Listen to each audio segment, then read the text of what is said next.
CY Leung announced his victory speech while Henry Tang choked back the tears. Police used pepper spray to deal with out-of-control protesters outside the convention centre. The chief executive election dominates tonight's evening news. Also in the headlines, WA state government toughen up on drug manufacturers and suppliers. And Chile digital TV viewers get a 10-second warning before the earthquake strikes. This is the Evening News. Good evening. We begin tonight with the results that everyone in Hong Kong has been long waiting for. CY Leung will become the next chief executive with a majority of 689 votes from the election committee, while his major rival Henry Tang has 285 and pan-democratic Albert Ho only has 76 votes. CY Leung says it's time for everyone to unite and work inclusively. We must work in unison, be inclusive, embracing diverse views, and we must once again instill positive energy into our community. All trades and businesses, different strata of society and neighbourhoods must work together and cooperatively to have our economy, our society and political development back on track. Defeated rival Henry Tang has thanked the support from his family and the campaign team, while Democratic candidate Albert Ho accused the Chinese government of manipulating the election results. During the election, demonstrators gathered outside the Hong Kong Convention Centre to protest against the small circle elections. After CY Leung became the next chief executive, protesters' emotions were running high as they tried to forcefully enter the venue. Police used pepper spray to control the situation, and some politicians were among those who were sprayed. Demonstrators gathered together early in the morning at Harbour Road in Wan Chai, protesting against the small circle elections.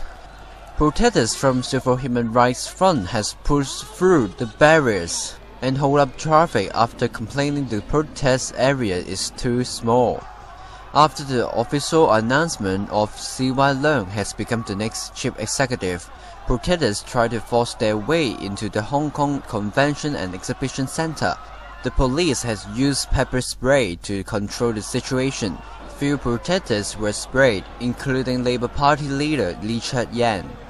After 2 hours of mayhem, the rally has ended peacefully and the traffic situation on the Harbour Road has returned to normal.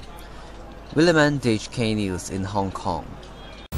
Although most citizens can't vote in this election, the Hong Kong University's Public Opinion Program has created a virtual voting platform for Hong Kong citizens to participate. But the result shows that more than half of the 220,000 participants cast blank votes, a possible sign of disapproval towards all the CE candidates.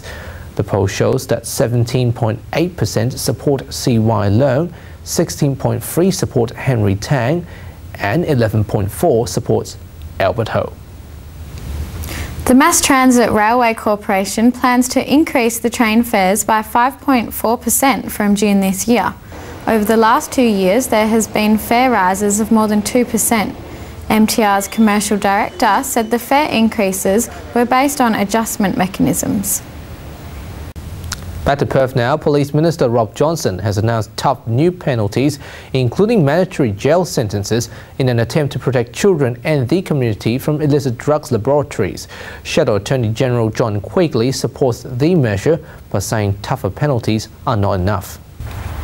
The state government has introduced tougher drug laws designed to protect children and the wider community posed by underground drug laboratories. DHK News understands that under the new laws, adults who manufacture or cultivate illicit drugs that cause harm to children will face a mandatory minimum jail term of 12 months.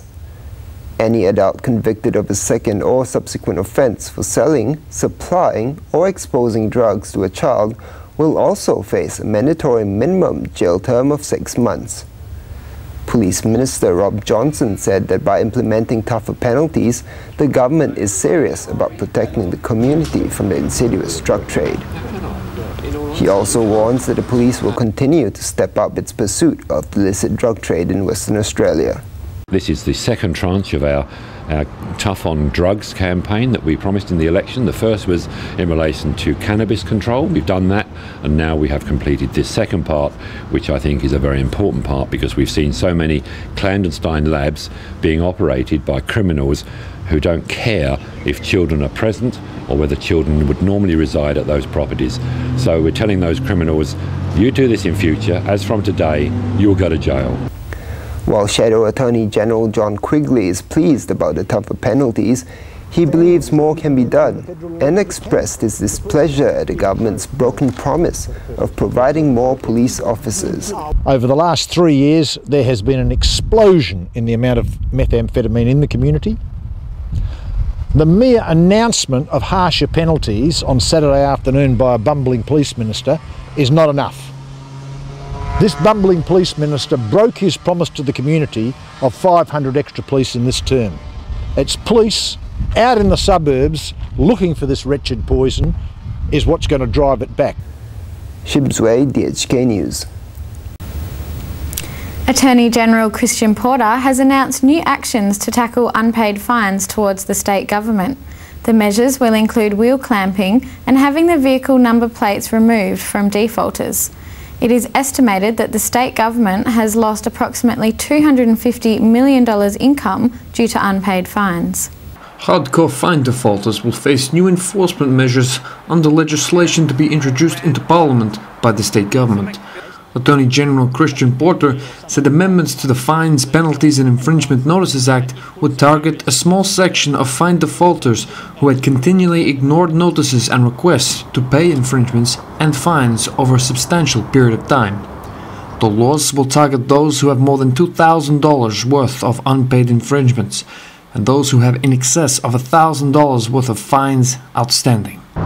We've gone down the path of having wheel clamping, having the physical removal of licence plates, having the earlier application of warrants which allow the seizure and sale of goods. And one thing that hasn't been mentioned yet so far in the media is that we've also, in this legislation, will have an ability to share the database between the Fines Enforcement Registry and Synergy. Shadow Attorney General John Quigley agreed with Christian Porter's taking tough measures against the fine defaulters, but saying the action is 3 years too late. I raised this in the Estimates Committee back in 2009. And it's only because the Attorney General's coming back into the Parliament on the Budget and the Estimates Committee again, he doesn't want to be embarrassed. It's 3 years too late, but at least it's happening. Corr, DHK News. Digital television is gradually becoming popular in all parts of the world, including South American countries like Chile. With the rapid expansion of the digital TV network, new devices like an early earthquake warning system can warn viewers about the disaster 10 seconds before it strikes. DHK News Chile correspondent Ramir Perez has more. The Japanese expositor chose to general public the early warning system. The early warning system is a warning issued just after an earthquake or a tsunami is detected.